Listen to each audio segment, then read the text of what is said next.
अस्सलाम वालेकुम, कैसे हैं आप सब। उम्मीद है आप सब ठीक होंगे। Pakistan versus Zimbabwe first ODI match. Pakistan बारिश के बाद ये मैच हार गया और अगर बारिश ना भी होती तब भी हमने ये मैच हार जाना था।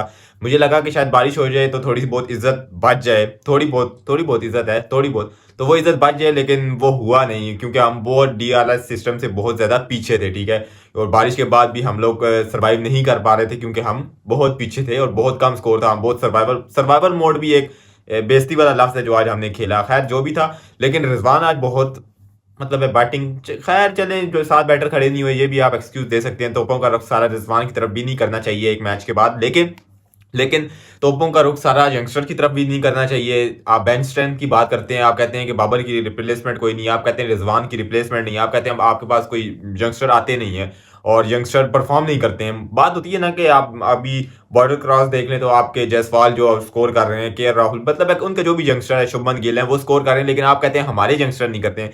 तो उनको यंगस्टर को जिस तरह चांसेस मिले हैं, क्या आपने अपने यंगस्टर को इस तरह चांसेस दिए? आपने साइम अयूब के अलावा किसको चांस दिया है? आपने हसीबुल्लाह को प्रॉपर चांस दिया, आपने कामरान गुलाम को, आपने तैयब ताहिर, आपने इरफान खान न्याजी को, आपने फैसल अकरम, आपने सुफियान मुकीम को क्या उस तरह चांस दिए जिस तरह उन्होंने जायसवाल को दिए हैं? नहीं दिए ना। तो जब आप प्रॉपर चांस दें उनको, प्रॉपर मैचेस दें उनको और फ्री हैंड दें और आप उनको सपोर्ट करें। आज एक मैच हारे हैं और मैंने फिर सोशल मीडिया ओपन किया तो आपने तोपों का रुख किया हुआ है सारा साइम अयूब की तरफ, अब्दुल्ला शफीक की तरफ, कमरान गुलाम के सर पे तलवार लटकी हुई है, इरफान खान न्याजी को कोई क्या बोल रहा है, कोई क्या बोल रहा है, सुफियान मुकीम पे क्या बातें हो रही है, आमिर जमाल पे सारे शुरू हो गए। तो थोड़ा सा ना सब्र का रखा करें। एक मैच हारे, मैं ये कोई एक्सक्यूज नहीं दे रहा कि हम पहले मैच हार गए हैं तो अब भी हार जाए तो कुछ नहीं होगा। तो आप बाबर, रिजवान, शाहीन के साथ भी अफगानिस्तान, यूएसए और जिम्बाब्वे से वर्ल्ड कप के अंदर हारे हैं। ठीक है, इन बड़े नामों के साथ वर्ल्ड कप के अंदर हारे हैं। मैं ये अगेन कोई एक्सक्यूज नहीं दे रहा या इस हार को कवर नहीं कर रहा, बुरी हार है, नहीं हारना चाहिए था, लेकिन एटलीस्ट उस हार से आपने कुछ सीखा नहीं है। इस हार से आपके यंगस्टर कुछ ना कुछ जरूर सीखेंगे कि क्या पता आपको इस सीरीज के अंदर सारे मैचेस पावे शायद आप हार जाएं, लेकिन क्या पता आपका यहाँ कमरान गुलाम जो है ना ग्रूम हो जाए, वो अगली सीरीज में रन पे रन करना शुरू हो जाए। पॉसिबिलिटी है ना। तो एटलीस्ट अपने यंगस्टर को उस तरह ही बैक करें जिस तरह आप बाबर आजम को बैक करते हैं, जिस तरह आप शाहीन शाह अफरीदी को बैक करते हैं, सब प्लेयर्स को बैक करते हैं। तो आप अपने यंगस्टर को जब तक बैक नहीं करेंगे तो आपकी बेंच स्ट्रेंथ कैसे बनेगी? मैं इस हार को कवर नहीं कर रहा, ना मैं साइम अयूब को कुछ कह रहा हूं, लेकिन आपने अपने यंगस्टर को बैक तो करना है ना। ये सीरीज किस लिए करवाई? बाबर को किस लिए बिठाया गया है? बाबर को इसलिए बिठाया गया कि आपने साइम अयूब पे तोपों का रुख कर देना। तो इससे अच्छा फिर बाबर आजम को खिला देते। आप भी खुश हो जाते, हम भी खुश हो जाते कि बाबर आजम खेल गए, और क्या पता वो हार जाते तो आप लोगों ने रोना धोना करता था कि बाबर अकेला क्या करे। बाबर है तो मेरा यहाँ ना तो मैं बाबर को टारगेट कर रहा हूँ, ना मैं यहाँ साइम अयूब को डिफेंड कर रहा हूँ। मैं बात आपको समझाने की कोशिश कर रहा हूँ कि जिस तरह यंगस्टर को बैक किया जाता है और जिस तरह उनको आपके बॉर्डर क्रॉस बैक करते हैं ना, आप बड़ा कंपैरिजन करते हैं जायसवाल का साइम अयूब के साथ, तो आप अपने यंगस्टर को उसी तरह बैक करें ना जिस तरह वो जायसवाल को करते हैं, जिस तरह वो जायसवाल को चांसेस देते हैं, जिस तरह वो जायसवाल को प्रॉपर चांस देते हैं। तो आप भी हसीबुल्लाह को प्रॉपर चांस दें, उसके बाद तोपों का रुख करें हसीबुल्लाह के ऊपर, उसके बाद तोपों का रुख करें कामरान गुलाम के ऊपर।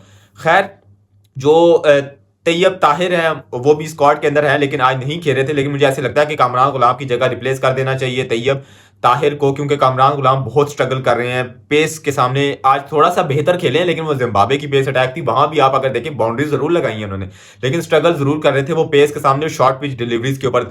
तो आई थिंक उनको काम करना चाहिए या उनको तैयब ताहिर के साथ रिप्लेस कर देना चाहिए और वन डाउन तैयब ताहिर को खिला देना चाहिए, क्योंकि वो स्पिनर को अच्छा खेलते हैं। और जहां आज सीन विलियम और सिकंदर ने बॉलिंग जो है अच्छी करवाई दोनों ने, तो आप अगर वो वन डाउन खेलेंगे तैयब ताहिर तो वो एक अच्छा टैकल कर सकते हैं। और रिजवान की पोजीशन पे अगर हसीबुल्लाह को आप चांस दें तो रिजवान अगर छठे सातवें में भी आ जाए, आई डोंट थिंक सो कि रिजवान को कुछ मसला होना चाहिए। सीरीज इसलिए करवाई गई, या तो रिजवान बैठ जाए या तो हसीबुल्लाह को, मतलब है कि मैं ये नहीं कहता कि ऑस्ट्रेलिया वाले मैच में आप रिजवान को बिठा दो, लेकिन रिजवान भाई इस मैच में तो बैठ जाओ ना। जिम्बाब्वे वाले मैच में तो हसीबुल्लाह को मैं इस चीज पे बिलीव नहीं करता कि आप अपनी पोजीशन पे ही परफॉर्म करो। मैं हमेशा एग्जांपल देता हूं बाबर आजम की कि उसने हर पोजीशन पे परफॉर्म किया, लेकिन आप ये भी तो देखें कि हर कोई बाबर आजम नहीं होता। ठीक है, हर कोई नहीं होता बाबर आजम, तो आप उसको अपनी पोजीशन पे खिलाएं। अगर तो वो परफॉर्म नहीं करता तो फिर आप उसको कह सकते हैं कि यार नहीं, लेकिन आप बगैर पोजीशन पे उसको खिलाए, उसको इतना जल्दी नहीं। लेकिन हसीबुल्लाह के मामले में बड़ा वो अनलकी भी कह सकते हो कि उसको ना पोजीशन मिल रही है, ना अगर मिलती है तो उसे परफॉर्म नहीं होता। खैर थोड़ा सा लंबा चांस देना चाहिए और थोड़ी सी लंबी जो है ना मौके मिलने चाहिए। इस सीरीज के बाद ही मेरा ख्याल है कुछ तोपों का रुख करें, उससे पहले अपनी तोपें अपने पास संभाल के रखें और थोड़ा सा ना हौसले और जो है ना सब्र का पैमाना इतनी जल्दी अपना लबरेज ना करें, थोड़ा सा सब्र रखें और अपने यंगस्टर को बैक करें। और अब देखिए बुरी हार थी, ऐसे नहीं है कि अच्छी हार, मतलब डिफेंड नहीं कर रहा, लेकिन थोड़ा सा यंगस्टर को बैक करें और आज हार गए हैं तो वो जो है ना तोपों का रुख बाबर आजम की तरफ भी हुआ है कि बाबर आजम को हम बड़ा मिस कर रहे हैं कि जिम्बाब्वे के खिलाफ उसके बड़े अच्छे रिकॉर्ड है, 114 की एवरेज है और पता नहीं 400 कितने रन हैं। वो हो बाबर आजम जो है ना जिम्बाब्वे को ही मारते हैं। और एक मौसूफ का कल भी मैं दिखा रहा था कि उन्होंने पोस्ट की कि जिम्बाब्वे के खिलाफ खिला लो तो बाबर आजम के रिकॉर्ड ही रिकॉर्ड होंगे। तो मैं उन मौसूफ को बताना चाहता हूँ कि अगर आप एवरेजेस निकाल लेना पाकिस्तानी बैटर की निकाल लें या ओवरऑल निकाल लें कि जिम्बाब्वे के खिलाफ सबसे ज्यादा एवरेज किसकी है तो बाबर आजम उसमें से टॉप 10 में मुश्किल से आ रहे हैं, टॉप 10 में। और अगर आप रन जिम्बाब्वे के अगेंस्ट किसके ज्यादा हैं तो उसमें बाबर आजम आपको टॉप 20 में भी नजर नहीं आएंगे, टॉप 20 में भी नहीं है, रन में टॉप 10 में भी नहीं है, एवरेज में।